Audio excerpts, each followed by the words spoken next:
জিবরাইল আমিন নবীজির দরবারে আসছে। হুজুর আপনি কেমন আছেন? আল্লাহ জানতে চেয়েছে, যদিও আল্লাহ সবকিছু ভালো জানেন, তারপরেও আপনি নবীর খোঁজ নেওয়ার জন্য আল্লাহ আমাকে পাঠাইছে। জিবরাইল জীবনের শেষ বারবার আসতেছে। জিবরাইলকে নবীজি বললেন, জিবরাইল আমার কাছে অসুস্থতা লাগে, খারাপ খারাপ লাগে, শরীর ভালো লাগে না। জিবরাইল আমিন চলে গেলেন। পরের দিন আবার আসছে। হুজুর আল্লাহ জানেন, তারপরেও খোঁজ নিতে পাঠাইছে, কেমন আছেন গো নবীজি? নবী বললেন, জিবরাইল আমি অসুস্থ। আবার চলে গেলেন জিবরাইল। পরের দিন আবার আসছে, আবার এসে খোঁজ নিয়ে বললেন, হুজুর আপনি কেমন আছেন? নবীজি বললেন, জিবরাইল অসুস্থ আমি। জিবরাইল আবার চলে গেলেন। চতুর্থ দিনের মাথায় জিবরাইল আসছে। একা আসে নাই রে, মালাকুল মউতকে সঙ্গে করে নিয়ে আসছে। আহা, আমাদের কাছে মালাকুল মউত আসবে, জিজ্ঞাসা করে আসবে না, কিন্তু নবীর দরবারে মালাকুল মউত আসছে। এসে নবীজিকে সালাম দিলেন, হুজুর অনুমতি দিলে ভিতরে আসব। নবীজি অনুমতি দিলেন। আল্লাহ জিবরাইল এবং মালাকুল মউত দুইজন নবীজির ঘর মোবারকে তশরিফ রাখলেন। পৃথিবীর একটাই ঘর, যে ঘরে ঢোকার আগে জিবরাইল আজরাইল অনুমতি চায়, তিনি রাহমাতুল লিল আলামিনের ঘর। জোরে জোরে বলা যাবে আল্লাহু আকবার। এই সুপ্রিম পাওয়ার আর কারো নসিবে হবে না, আল্লাহ আমার নবীকে দিয়েছিলেন। জিবরাইল আমিন আজরাইল নবীজিকে সালাম দিয়ে বলেন, হুজুর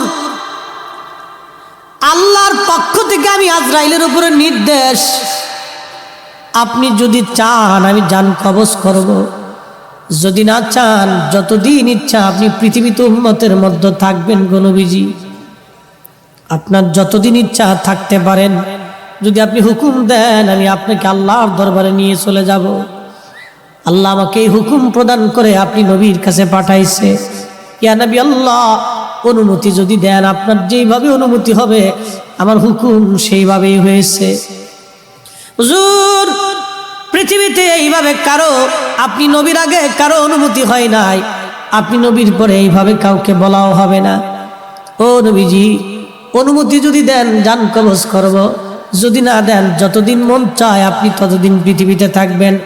তার মানে পৃথিবীর হায়াত নবীর ইচ্ছার উপরে নির্ভরশীল। কাজটা বললেন কেন? আরো জোরে বলেন। নবী আমার জিবরাইলের দিকে তাকায় বলেন, ভাই জিবরাইল হুকুম কে রকম? জিবরাইল বলে, হুজুর এইভাবেই তো হুকুম হইছে, আপনি যদি চান যতদিন মন চায় থাকতে পারবেন, চলে যেতে চাইলেও নিয়ে যাওয়া হবে। তবে নবীজি আপনার মাশউক আল্লাহ আপনার দিদারে আগ্রহী হয়ে আছে। আহা হা হা হা, এ জোরে বলা যাবে কি আর রাসূলুল্লাহ? আহা হা, নবীজি কেঁদে ফেললেন। আজরাইল রে আর দেরি কইরো না, পৃথিবীতে আমি আর থাকবো না, আমি আমার মালিকের দিদারে চলে যেতে চাই, আর আমি থাকবো না, মালিকের দিদারে চলে যেতে চাই। আজরাইল আলাইহিস সালাম খুব সতর্কতার সাথে নবীজির বক্ষ মোবারকের উপরে হাত রাখলেন। বুঝতেছেনই তো মরণ বড় কঠিন, বিরাট বড় কঠিন। যখন হাত রাখছে আল্লাহ নবীজির কষ্ট হচ্ছিল। নবীজি ডেকে বলেন, আজরাইল রে আমার তো কষ্ট হয়।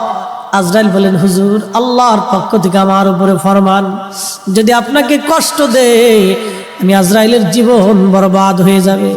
নবী গো আপনাকে কষ্ট দেওয়া আমার জন্য হারাম। পৃথিবীতে আপনি নবীর মতো এত আশা নেই, জান কবজ আমি কোনোদিন কারো করি নাই, আপনি নবীর পরে আর এত আশা নেই কারো হবে না। নবী গো আল্লাহর ফরমান, সর্বোচ্চ সতর্কতায় আপনার জান কবজ করতেছি। হুজুর একটু ধৈর্যই তো ধরতেই হবে, কষ্ট হবে। নবীজি বললেন, আজরাইল রে জান কবজ এত কঠিন, একটা অনুরোধ করি আজরাইল। বলেন, ইয়া নবী আল্লাহ আমার উম্মত তো বড় গুনাহগার, আমার উম্মতের জান কবজের সময় আজরাইল আমার উম্মত রে তুমি কষ্ট দিও না। আরে উম্মতের দরদি নবী এই সময় আমাদেরকে ভুলে যান নাই, আমরা উম্মত হয়ে নবী ভুলে গেছি। আমরা উম্মত হয়ে নবী ভুলে গেছি, উম্মত হয়ে নবী ভুলে গেছি। এই সময় নবী আমাদেরকে ভুলে নাই, আমরা উম্মত হয়ে নবী ভুলছি।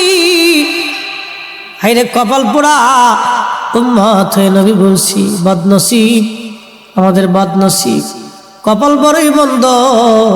কি হবে রে আমাদের এই কঠিন মেহশরে, কি হবে রে আমাদের কবরের জিন্দেগিতে, কি হবে রে কঠিন মৌতে? উপায় কি, উপায় কি আমাদের, উপায় কি?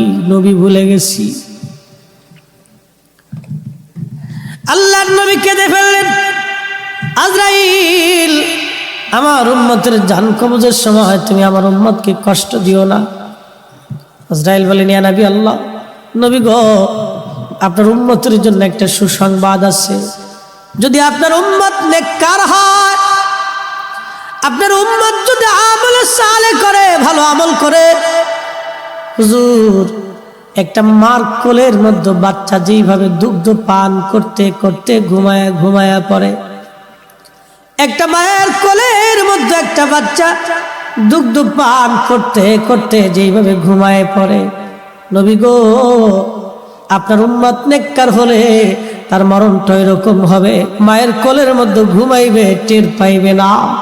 আহা, চিৎকার মেরে বলা যাবে কে মারহাবা।